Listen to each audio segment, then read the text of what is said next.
Well, hello, Community Bible Church. Hope that you're having a great Friday. Finish off the week strong here. If you are anywhere in Hernando County, I want to invite you out to our church services at 1045 here at our property. It's 5041 Griffin Road, just south of Brooksville. And 1045 Sunday morning as well, though. If you are unable to, you're still socially distancing, you're not in Hernando County or whatever, you can always watch online at 1045. And once again, last week we had all sorts of internet issues that were kind of out of our hands, out of our control. But this week, I believe and praying and hoping all week that everything should be working just fine. We've put in a lot of resources into that to make sure it keeps getting better each week. Sometimes it is just out of our control, but hoping and praying everything will be fine. So invite you out to that as well. All right, so let's go ahead and get into 1 John 2:23 today. It says, "No one who denies the Son has the Father. Whoever confesses the Son has the Father also." All right, so it starts out, if you remember from the previous videos, it's talking about if John reminded the readers that they knew the truth, and he reminded them of the truth, which is that Jesus is the Christ, and if you don't believe that, you're a liar and you have the spirit of the Antichrist. All right, so it's building off of that, and then he just plainly states, "No one who denies the Son has the Father." All right, John 14:6, verse that I quote often, really one of the most important verses in the Bible, in my opinion, is when Jesus said, "I am the way, the truth, and the life. No one comes to the Father except through me." All right, meaning that the only way you get to God is through the person of Jesus Christ. That is a very controversial thought today. Many, especially in the Western civilization, say, well, there's lots of ways to get to God. You can, find God through Muhammad and following his teachings. You can find God through Buddha. You can find God through some of the Hindu practices. There, you can find God all sorts of different ways, and that all the religions lead to the same path.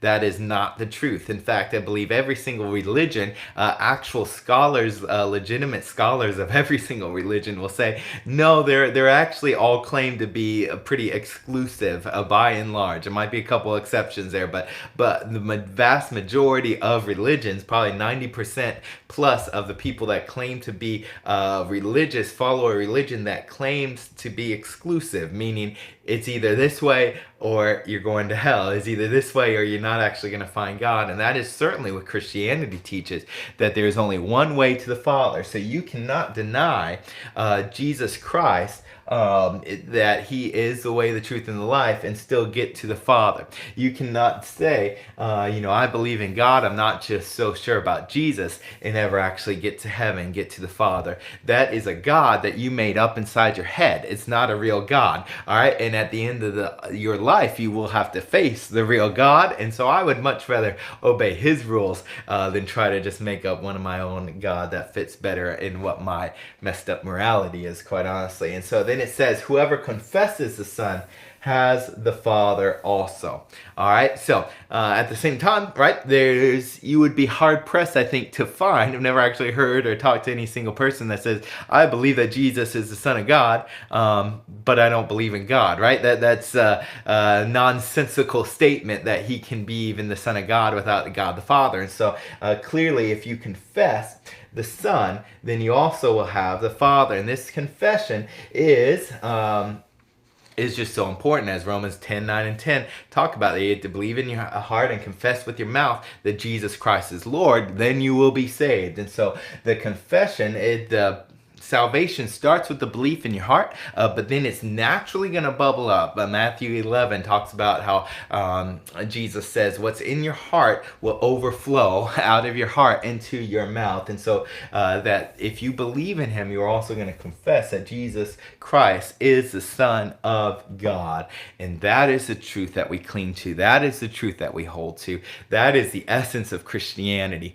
And so we must be willing to make a stand, even when it's not not popular, even when we are labeled as hypocrites or bigots or whatever else, we're saying, no, if you do not believe in Jesus Christ, even if you are a good Jewish person, you're a good Muslim person, you're a good Hindu, you're a good non-religious agnostic, and you just say, I'm not so sure about anything. Like, if you simply do not believe that Jesus Christ is Lord, then you do not know the Father. It's as simple as that, and that is the truth that Christianity is built on, and that is why it's just so important. As Christians, we go out of our way just to proclaim this truth in a loving fashion and say, let me show you the truth. Let me show you the truth that changed my life. I want to help you change your life and you to realize the love that I have found in the Father as well. So that's what I have for you guys today. I hope that you have a wonderful weekend. Once again, see you at 10:45 on Sunday morning, or then I will also see you here on Monday as we continue the book of 1 John.